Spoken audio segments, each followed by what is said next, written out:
Hello everyone, আসসালামু আলাইকুম। আমি সঞ্জিতা বলছি চিটাগং থেকে। কেমন আছেন আপনারা সবাই? আশা করছি ভালো আছেন। আল্লাহর অশেষ রহমতে আপনাদের সবার দোয়া আলহামদুলিল্লাহ আমিও ভালো আছি। চলে আসলাম আপনাদের জন্য নতুন আরেকটা ব্লগ ভিডিও নিয়ে। আশা করি আপনাদের ভালো লাগবে। তো সকাল থেকেই ভিডিওটা শুরু করেছি। চা নাস্তা খেয়ে নিয়েছি। খাওয়ার পরে ভাত বসিয়ে দিচ্ছি, যেহেতু এখন বেলাটা খুব তাড়াতাড়ি চলে যায়। তো আমি চেষ্টা করি 10:30 বা 11টার মধ্যেই ভাত রান্না করে নিতে। তো যেমন বলা তেমন কাজ, ভাতটা বসিয়ে দিচ্ছি চুলায় যাতে হয়ে যায়। মৃদু মৃদু আঁচ দিয়ে রাখবো যাতে আমি অন্যান্য কাজের ফাঁকে এটা করে নিতে পারি আর কি। তো ভাত বসিয়ে দিলাম, তার মধ্যেই মেহমান চলে আসলো। তো ভাবলাম মেহমানদের জন্য কি করব, মানে আমাদের একজন দাদু এসেছেন। তো দাদুর জন্য এখন পাউরুটি ডিম দিয়ে আমি টোস্ট করে নিচ্ছি। আর আজকে যেহেতু বাবার বাড়িতে এসে ভয়েসটা দিচ্ছি, আমার আশেপাশে একটু নয়েজ হতে পারে। প্লিজ আপনারা একটু মানিয়ে গুছিয়ে নেবেন, একটু ক্ষমা সুন্দর দৃষ্টিতে দেখবেন। তো আমি এখন ডিম, দুধ আর চিনি মিক্স করে নিলাম, নিয়ে এখন পাউরুটিগুলো একসাথে কয়েক পিস দিয়ে দিব টোস্ট হয়ে যাওয়ার জন্য। তো এটা আমার বাচ্চারাও পছন্দ করে, আমাদেরও মোটামুটি সবারই খুবই ভালো লাগে। আসলে এটা শর্টকাট নাস্তার জন্য একদম বেস্ট। তো আমি সেভাবেই করে নিচ্ছি। তো ওনারাও খাবেন, যে মেহমান এসেছেন উনিও খাবেন, আমরাও খাবো। এই তো এক এক করে আমি ভেজে নিলাম কয়েকবার করে, সেটা আর আপনাদের সাথে পুরোপুরি শেয়ার করা হয়নি। এই যে বাকিটা করে নিলাম। আর এদিকে বিস্কিট, আর এখন নতুন বড়ই বেরিয়েছে, তো এটাই নিয়ে নিলাম। আর ওনার জন্য চা। এই তো এখন ওনাকে নাস্তা দিয়ে আসবো। পাশাপাশি আমরাও একটু খাবো, অল্প আর কি। আমি তো একবার নাস্তা করে নিয়েছি, চা খাবো না। আমার আসলে একবারের বেশি চা খেতে পারি না আমি। সারাদিন আর কোনো ভিডিও করিনি, খুবই তাড়াহুড়োয় ছিলাম, কারণ বড় ছেলেকে দেখতে যেতে হবে। তো মা ছেলে মিলে রেডি হয়ে বেরিয়ে পড়লাম, সাথে আমার আম্মু আছেন। আমরা তিনজন মিলে একসাথে যাচ্ছি। তো আর আমার ছেলেকে বললাম যাবো, ক্যামেরায় তাকাও। তো সেজন্য সে হাতটা কেমন যেন করছে, এখন দেখছে তো নতুন নতুন, তো যেটা দেখছে সেটাই করার ট্রাই করছে। আর এদিকে সে আমরা আচার নিয়েছে, তো ওইটাই খাচ্ছে লুকিয়ে লুকিয়ে। তো আমি যখন ভিডিও করছি সে লজ্জা পেয়ে গেল। আমি আমরা মাদ্রাসায় চলে এসেছি, এসে আমরা এখন বসে আছি ওয়েটিং রুমে, ওরা আসবে, ওদের জন্য বসে আছি। ডাকা হয়েছে। তো ওরা যেহেতু উপরের তলায় থাকে, ওখানে তো ওদেরকে গেট তালা দিয়ে রাখে। তো ফোন করলে তারপর ওদেরকে গেট খুলে দেয়, ওরা আসতে পারে, না হয় আসতে পারে না। তো তার জন্য একটু 10-5 মিনিট এসে আমাদের থেকে ওয়েট করতে হয়। না, আমরা ওয়েট করছিলাম। আর আমার ছোট ছেলে এদিকে দুষ্টুমি করছে, তার মধ্যে আমার ছেলে আর ভাইও চলে আসলো। আমার আম্মু ওদের জন্য চিকেন ফ্রাই করে এনেছে, ডাল পুরি এনেছে, আর সাথে শশা কেটে এনেছে। আমরা সবাই একসাথেই বসে নাস্তা করে নেব। আম্মু আমার আর আমার ছোট ছেলের জন্য নাস্তা নিয়ে এসেছে, বলেছে আমরা সবাই একসাথে নাস্তা করব, তাই সবার জন্যই নিয়ে আসলাম।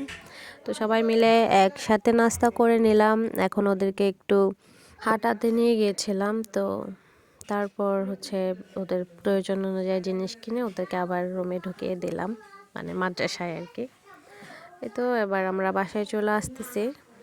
বাসায় এসে বাকি কাজগুলো করে নিতে হবে, অনেক কাজের প্রেশার আছে, কারণ দুপুরবেলায় খুবই তাড়াহুড়ো হয়ে গেছে।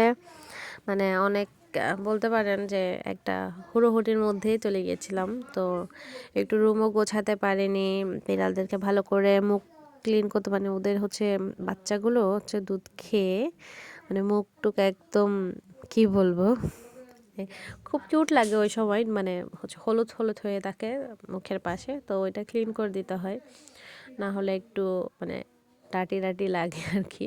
তো তাই একটু ওদেরকে ক্লিন করে দিতে হয় প্রত্যেক দিন। তো চেষ্টা করে যে সবসময় গরম পানি দিয়ে যেন মুছিয়ে দিই। আর এই যে আমার ছোট ছেলে, সে কত রকম যে দুষ্টুমি করছে গাড়িতে বসে, যে দেখেন আমার সাথে দুষ্টুমি করছে। তো ওর সাথে দুষ্টুমি করতে করতে, কথা বলতে বলতে আমি বাসার চলে আসলাম, কাছাকাছি একদম। তো আমাদের বাসার একদম পাশেই চলে এসেছি, আর আমাদের বাসার পাশে আলহামদুলিল্লাহ সব কিছুই পাওয়া যায়।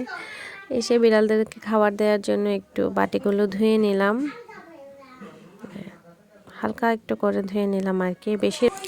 এই তো ধোয়া শেষ, এখন ওদেরকে একটু খাবার দিয়ে দিব। হালকা করেই ধুয়ে নিলাম, কারণ মানে প্রত্যেক একটু পরপরই খাবার দেওয়া হয়, তো আর বারবার তো সাবান দিয়ে ধোয়া সম্ভব না, বা আমি ধুতেও ইচ্ছুক না। আমি যখনই ওদের বাটিগুলো সাবান দিয়ে ধুই, তারপর হচ্ছে গরম পানি দিয়ে ধুই, তারপরে ওদেরকে খাবার দিই। তো সেজন্য আর মানে একবারই হচ্ছে মানে ধোয়া হয় আর কি। এই তো ধোয়া শেষ, এখন ওদেরকে একটু খাবার দিয়ে নিব, কারণ অনেকক্ষণ হয়েছে ওরা খাবার খেয়েছে। তো এখন খাবার দিয়ে নিব, আর কোনো কথা না, আর কোনো কাজ না।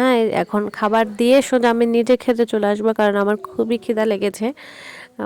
কি বলবো, মানে এসে মাত্রই আমি ওদেরকে ক্লিন করাতে, ওদের খাবার দেওয়াতে ব্যস্ত ছিলাম। এদিকে যে এশারের আজান দিয়ে দিয়েছে, আমি একদমই খেয়াল করিনি, আমার খুবই খিদে পেয়েছে।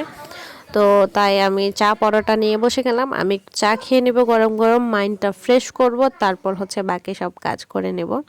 অবশ্যই এর ফাঁকে আমি বিছনা গুছিয়ে নিয়েছিলাম, যেটা আপনাদের সাথে শেয়ার করা হয়নি, কারণ তাড়াহুড়োর মধ্যে ছিলাম। ছোট ছেলেকে আবার পড়তে বসাতে হবে, ওর একদমই মানে খুব অল্প সময় আছে ওর হাতে। তো চেষ্টা করতেছি স্কুলে যাওয়ার আগে যেন আমি ওকে ভালো করে কিছু পড়া শিখিয়ে দিতে পারি, যাতে স্কুলে গেলে ওর কোনো প্রবলেম না হয়। তো চা নাস্তা খেয়ে আমি এখন চলে আসলাম ভাত বসাতে। এখন ভাত বসিয়ে দিব, বিড়ালদের জন্য একটু খাবার সেদ্ধ করব। আসলে আমি আজকে কথা বলতে খুবই সংকোচ বোধ করছি, কারণ আমার বাসায় এত আওয়াজ, ওরা আওয়াজ বন্ধ করলে আমি একটু ভয়েস দেই, আর ওরা আওয়াজ করলে আবার আমি ভয়েসটা বন্ধ করে রাখি। এরকম করতে করতে আমার কি প্যারা হচ্ছে, আমি মানে আপনাদেরকে বলে বোঝাতে পারবো না। কিন্তু যদি আমি এখনও ভয়েস ওভার না দিই, তাহলে আমি মানে ভিডিওটা আপলোড করতে পারবো না। যেহেতু ইদানিং রেগুলার হওয়ার চেষ্টা করছি, তো তাই ভাবলাম যে না, একটু কষ্ট হোক, তারপরে আমি আজকে ভয়েস ওভারটা দিব। তাই ওদেরকে ধমকিয়ে চিল্লিয়ে একটু অফ রাখি, একটু ভয়েস ওভার দিই, কিন্তু আবার ওরা শুরু করছে। যেমন এখনও কিন্তু প্রচুর চিল্লাচ্ছে, কোনো রকম একটু চুপ করে থাকে, আমি একটু ভয়েস ওভার দিই, এরকম করেই দিচ্ছি। ভাত বসিয়ে এখন বিড়ালদের খাবার রেডি করে নিচ্ছি। মুরগি কেটে নিয়েছি অফ ক্যামেরায়, তো সুন্দর করে ধুয়ে এখন সেদ্ধ করার জন্য বসিয়ে দিব।